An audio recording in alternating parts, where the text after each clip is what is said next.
In just a second, we're going to take a look at a foolproof way to never hit a really bad chip.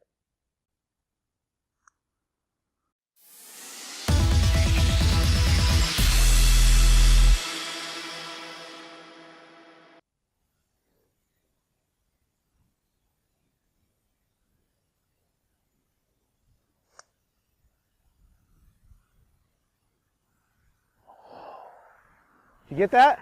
Almost, okay. All right, so here's what I'm doing. I'm putting using a 3-wood, or I'm chipping with a 3-wood.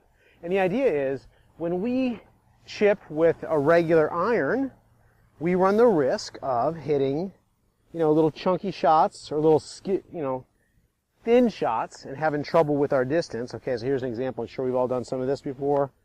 Those chunked chips. So what we're going to do is we're going to use a little bit of loft in our 3-wood to get these balls out of the way. And we're going to basically use our 3-wood to chip. Now, a lot of people like to use their putter, and a putter is good. A putter is probably better than chipping with an iron. But what I like about using the fairway wood is this little bit of loft, about 15 degrees of loft or so. It just gets the ball in the air just enough to kind of skim on top of the fringe. And when it skims on top of the fringe, what happens is the ball rolls really the same on the fringe as it would on the green. And it's just easier to gauge the distance. Sometimes with a putter, we don't know how much harder to hit it. So I'm going to grip down here so that my fingers are just barely touching on the graphite.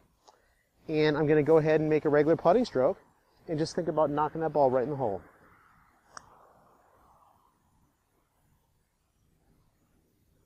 There you go.